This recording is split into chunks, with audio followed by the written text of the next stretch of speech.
Goosebumps. Reader beware. You're in for a scare.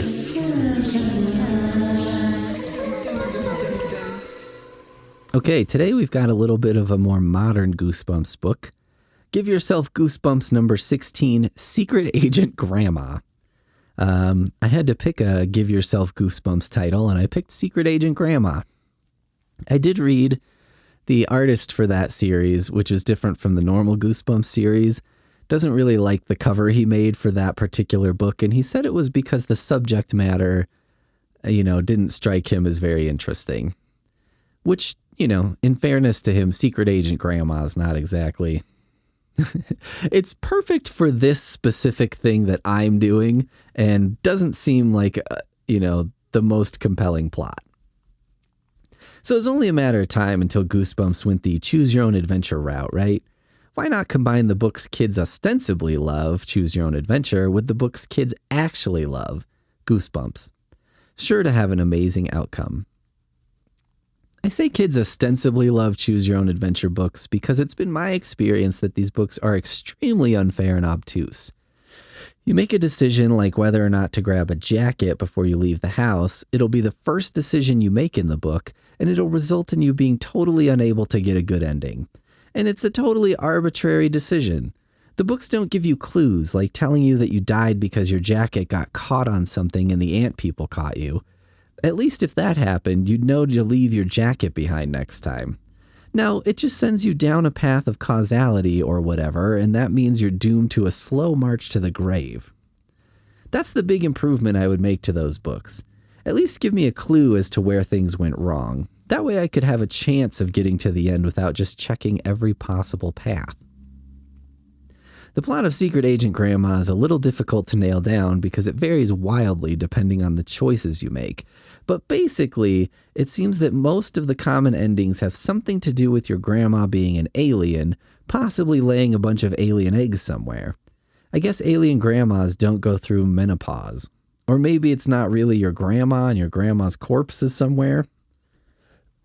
I picked up a story path that has been labeled Side Story C, in which my grandma is on the train where she's supposed to be, tells me she's a secret agent, and she gives me a disc that has like video games on it, and I go home and put it in and start playing the games and then get busted by the Men in Black or something. Now, the saints at the Goosebumps wiki have actually gone through the book, laid out the paths to the different endings, and written out 23 possibilities. Shall we? We'll start with bad endings. While you're waiting at the train station, the ground begins shaking and you run away. But you don't look where you're running and you run into a garbage truck and land in the smelly trash. And that's the end. You know what I mean? It's like, that's the end. It's like, well, I had a little mishap that would probably be funny on Fail Army, but I'm not like dead. You, Sophie, and Andrew go to Andrew's house to tell his parents about the alien invasion, but Sophie, Andrew, and his parents are the same type of aliens your grandmother is. Andrew fishes a baby alien out of his pocket, places it on you, and tells it to eat you. It starts to munch on your ear. See, that's better. That's an ending. And you're like, oh, fuck. Turns out everyone's an alien but me. But see, doesn't that seem like an ending where it's like, well, there were no choices I could make? Another thing that bothers me about Choose Your Own Adventure, as like a comic book reader and continuity guy, it's like, well, if you make these bad choices, everyone is an alien. But if you make these good choices, not everyone is an alien. So it's like the fabric of the reality changes. It's not just a matter of like you navigated. It's like you're navigating a maze, but the walls are moving all the time. You and Andrew and Sophie are snooping in your grandmother's bedroom. Not a good activity choice, guys. And have found evidence that she is an alien. When you hear her coming, you hide under the bed, but she knows you're there. She turns into her alien form and spits acid all over you and your friends, and you melt away from the acid. Now that's an ending. Also, gives you the lesson. Don't snoop under Grandma's bed. You're not going to like what you find. You'll probably wish that she would melt your eyes with acid. Sophie, Andrew, and you ditch Special Agent Bendre and decide to board a train to find the conductor, only to discover that the passengers turn out to be ghosts. It's implied that you and your friends end up riding the ghost train for all eternity. That would suck. Be like, I couldn't have been on a ghost luxury train. Like, if I'd known I was going to be on ghost train, would have bought the sleeper cabin ticket. You know what I mean? Just as you, Andrew, and Sophie are about to blast spider-like aliens with water guns, one of them tells you that your grandma was keeping them captive and that they are eternally grateful to you for freeing them. Special Agent Bendry tells you that they took the alien granny into custody and dashes off before you can even speak to him. You wonder what to do about the alien creatures. That doesn't seem like such a bad ending. It's like you freed alien creatures from, your evil grandma. I mean, I guess it sucks that your grandma sucks, but we all have different grandmas. It was a different time. During the meteor shower, Special Agent Bendry suddenly transforms in front of you, Sophie, and Andrew. It turns out that he was an alien being who investigated humans. 3 more aliens just like Bendry drag you and your friends inside the train car. Presumably, you end up dead. Presumably.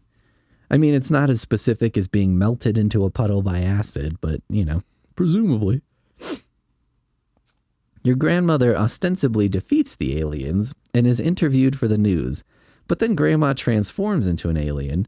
She informs you that she staged the fight and you're also an alien. See, that also seems like medium bad. It's like, well, you've been an alien the whole time. You just didn't know, and now you know. I don't know. You wake up to find that your parents are home and your mother has made scrambled eggs for breakfast. When you've eaten, you realize too late that the eggs were alien eggs, which you put in the fridge earlier, implying everyone will die or turn into aliens. I don't know if that's how that works, but okay. Why the fuck would you do that? Why would you get eggs and be like, these are alien eggs. Where should I put them? I don't know, the fridge? Come on, man. What are you thinking? You decide to destroy the alien eggs by squishing them. There you go. But your foot hits a landmine which explodes, killing you. Sophie and Andrew in destroying the garden. Oh, which explodes, killing you, Sophie, and Andrew, and destroying the garden. Damn it. It turns out that your grandmother planted landmines in the garden for protection. That's incredibly stupid, but so far I think that's my favorite ending. Your crazy, demented grandma planted landmines in her garden to protect her against something. And it's like, okay, you know what? I'm okay with this. Deciding to introduce Andrew and Sophie to your grandma, you come across odd-looking roses in the flower garden. One of them wraps tendrils around you and your friends and then spits red goo on you, mutating you into a living rose. I mean, sure, I'll give this book some credit. Like, at least these endings aren't all basically the same. There are some weird ones. You and your grandma go home in a taxi, but you and the driver both become suspicious of Grandma's luggage. You open up her suitcase and a mutant alien rosebush bursts out. One of the roses gobbles up the cab driver, and then your grandmother says that it's allowed to have you as dessert. Oh, I was hoping this was going to be like Grandma unwittingly got the wrong suitcase. I don't know. They all look the same. You and your grandmother decide to see who is on the other side of a bathroom door, but a boy rushes into the bathroom and knocks you both to the floor. What's worse, the device Grandma was holding lands in the toilet. It's not explained how this is an ending. Okay. Yeah, how is that an ending? It's just that's the end. A thing fell in the toilet. I mean, like, I dropped the phone in the toilet. That would be like if, my autobiography was just like, And then one time I dropped my phone in the toilet, and that's the entire last chapter. And it just says the end. Having obtained a secret floppy disk, you decide to insert. That would be a weird ending to an autobiography. You know what I mean? I just do that because I'm like, fuck it. I'm going to make a reference to a choose your own adventure Goosebumps that nobody is going to get.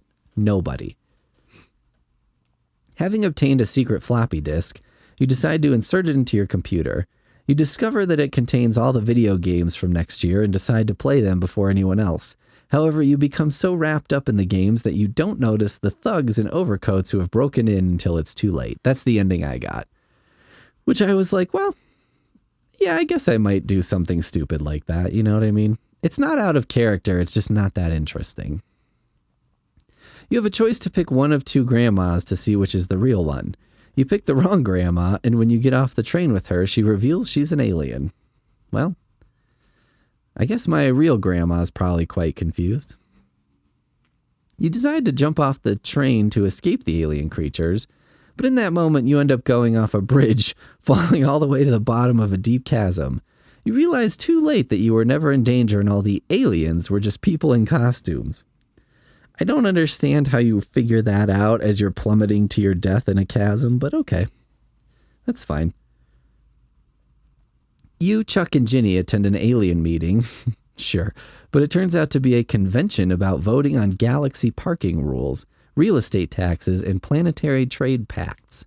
You end up getting bored to sleep, and an alien security guard throws you out since your snoring was disturbing the guest speaker. That seems like a not bad ending. It's bad in terms of you discover there are aliens, and you're like, God, they're just as boring as we are. But it feels very Hitchhiker's Guide to the Galaxy, so I have an affinity here. You turn down the special assignment to save Earth from aliens. No thanks. But you get scolded at for being a wimp, and the book ends there since you're not brave enough to take any risks. You know what? I'm not going to take any risks, and the book is like, you pansy. You jump onto the train, but get caught by a guard. You try to explain that you're looking for your grandmother and you saw her aboard the train. He doesn't believe you and throws you off the train. The grandma on the platform, apparently the real one, is so angry that you jumped onto a moving train that she grounds you for a month. I mean, again, not a terrible ending. You know what I mean? It's like, well, you got grounded for a month reasonably because you jumped onto a moving train versus you were melted into acid. When the train with the other grandmother passed you, you saw a message written on the window in lipstick. EMPLEH, help me backwards. You don't know what this means, but when you get home with Grandma, you realize it was help me backwards. You try to tell Grandma that someone on the train needs help, but she zaps you with a mind control ray and forces you to take her to your mother's rose garden. She unearths alien eggs, which all hatch out, ready to take over the world. You're apparently eaten by one of the newborn aliens. Okay, let's do the good endings. After noticing that some of the baby aliens were destroyed by a radio, you, Andrew, and Sophie grab a bunch of music-making devices, killing off a number of the alien spawn. When the alien grandma shows up and the devices get smashed, it looks like the three of you are doomed until you realize it was the music that did them in. You and your friends start singing the Happy Birthday song, thus finishing off the alien granny and the remaining alien spawn. Afterwards, you think that the three of you should form a singing group. Because of your great rendition of Happy Birthday song? You know what? We should be a Backstreet Boy or something. It'd be a funny ending like this is like, you can't agree on the song. Because you're like, Backstreet, no, In Sync. And then the one maniac friend is like, 98 degrees. You have a choice to pick one of the two grandmas to see which is the real one.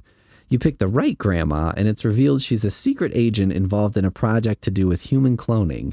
You end up getting spoiled by 5 grandmas back at your house. All right. I mean, okay. 5 times the spoiling of a nice grandma. Alien invaders take you home, but accidentally destroy your mother's rose garden. They dig up the garden, take the alien eggs that Grandma planted there, and give you a packet of seedlings to replace your mother's flowers that were destroyed. You plant the seedlings, and they quickly sprout into giant, beautiful alien roses. That seems like the beginning of a bad ending, doesn't it? Like, and then the invasive species took over the world.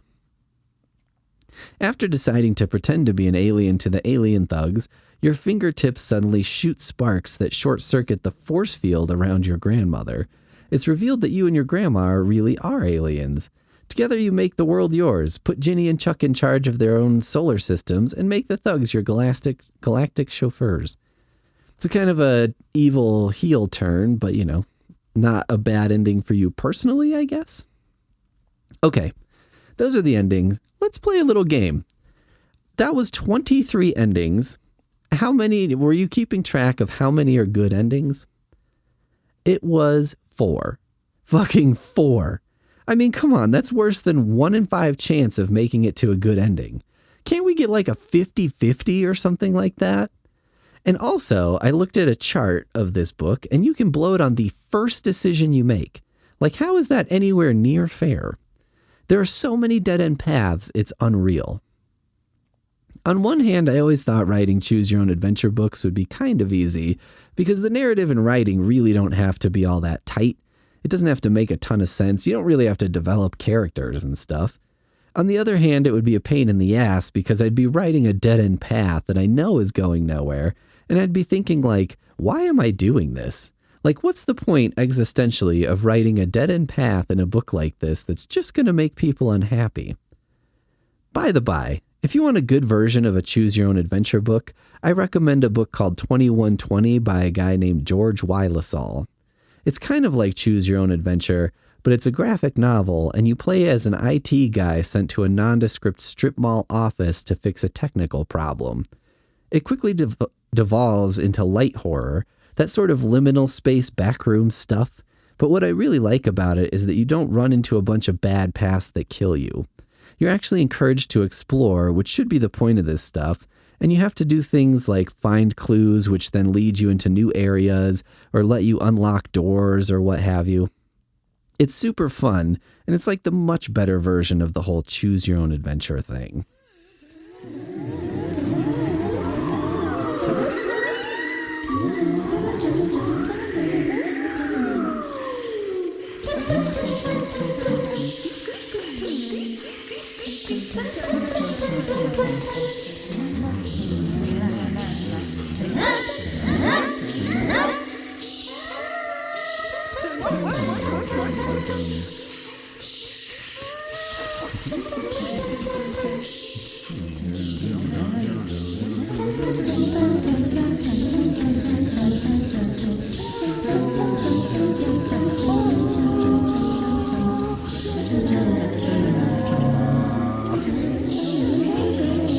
Goosebumps.